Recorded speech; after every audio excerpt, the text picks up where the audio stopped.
رہے ہیں، آپ غریبوں کا خیال بھی رکھ رہے ہیں۔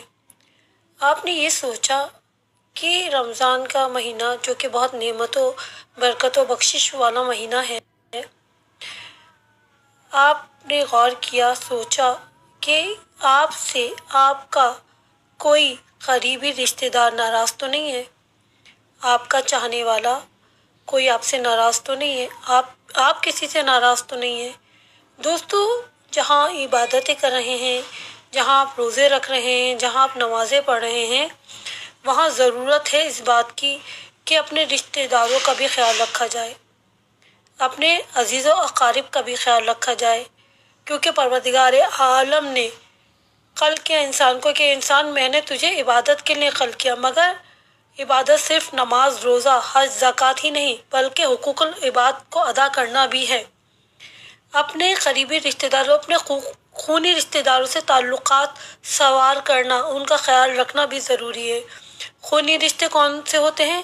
خالہ، ماموں، چچا، پھوپھی، اپنی والدہ کے خالہ کے بچے، یہ آپ کے خونی رشتے دار ہوتے ہیں۔ چچا کے، ماموں کے بچے، یہ سب خونی رشتے ہوتے ہیں، ان سے آپ کو اپنا تعلق بنا کے رکھنا ہے، آپ کو ان سے مل جل کر رہنا ہے۔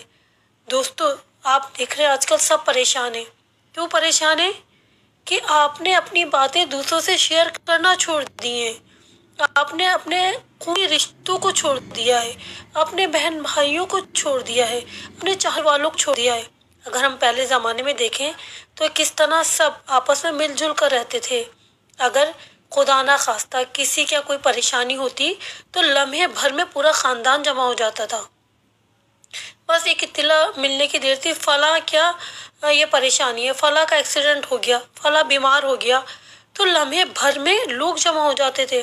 اب تو عزیزو اتنا برا وقت ہے، اگر کسی کے گھر میت بھی ہو جائے تو لوگ انتظار کرتے ہیں کہ وقت آخر جائیں، یعنی کہ جب جنازہ اٹھنے والا ہوتا ہے تو اس وقت لوگ وہاں پہنچتے ہیں، وہ بھی چند لوگ، باقی تو کہتے ہیں سوئے میں چلے جائیں گے، چلو میں چلے، کبھی بھی چلے جائیں گے، ہمارے پاس وقت ہی نہیں ہے۔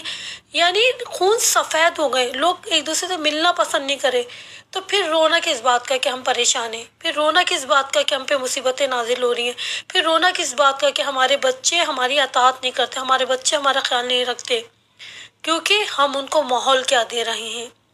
پہلے زمانے میں والدین کہیں بھی جاتے تھے تو اپنے بچوں کو ساتھ لے کے جاتے تھے، اپنے بچوں کو اپنے رشتہ داروں سے ملواتے تھے، ان سے انٹروڈیوس کرواتے تھے۔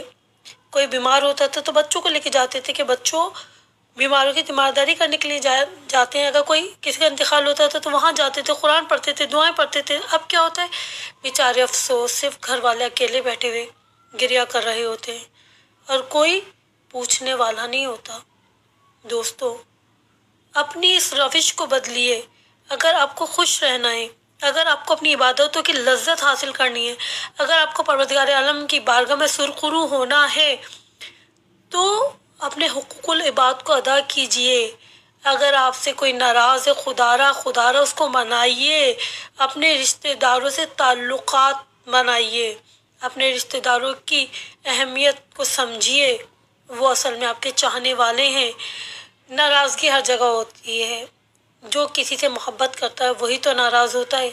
دوستو، اس رمضان میں عہد کیجئے کہ اگر آپ کسی سے ناراض ہیں یا کوئی آپ سے ناراض ہے تو آپ اس کو ضرور منائیں گے، عید کی خوشیاں مل کر منائیں گے۔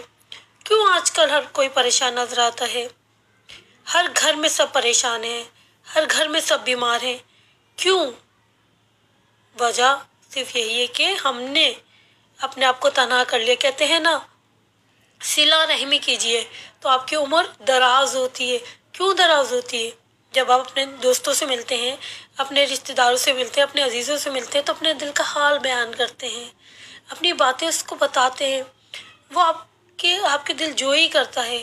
اگر آپ کی مدد کر سکتا ہے تو وہ آپ کی مدد کرتا ہے، تو آپ کو ایک دلی سکون ملتا ہے، خوشی ملتی ہے۔ جیسے آپ نماز پڑھتے ہیں نا، جب ہم نماز پڑھتے ہیں تو ہمیں سکون ملتا ہے، راحت ملتی ہے۔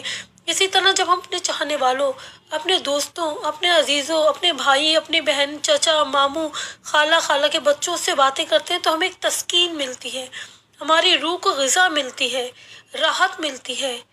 اب اپنے بہن بھائی تو ہم چھوڑ ہی دے رہے ہیں، اور بہن بھائی ہم یعنی کہ جو کزنس ہوتے ہیں ان کو تو ملنے کا تصور ہی نہیں ہے، ایک فون کرنے کی زحمت بھی کوئی نہیں کرتا۔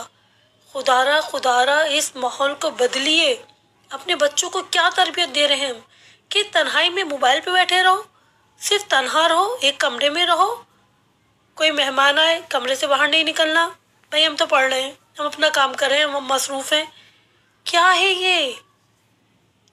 کہاں جا رہے ہیں ہم؟ اپنے بچوں کو ہم تنہا کر رہے ہیں، وہ تنہا ہو جائیں گے، کوئی ان کو پوچھنے والا نہیں ہوگا، کوئی ان سے ملنے والا نہیں ہوگا۔ خدا را اس ماحول کو بدلیے، اپنے بچوں کی بہترین تربیت کیجیے، ان کو بتائیے کہ رشتے کیا ہوتے ہیں، رشتوں کی اہمیت بتائیے، بڑوں کی اہمیت بتائیے۔ اگر بڑوں سے کوئی غلطی ہوتی ہے تو بچوں کو چاہیے آگے بڑھ کر ان کو معاف کر دیں، اور بڑوں کو چاہیے کہ آگے بڑھ کر ان بچوں کو گلے سے لگا لیں۔ خدا را اپنی آنکھیں کھولیے، اپنے بچوں کو بہترین تربیت جہاں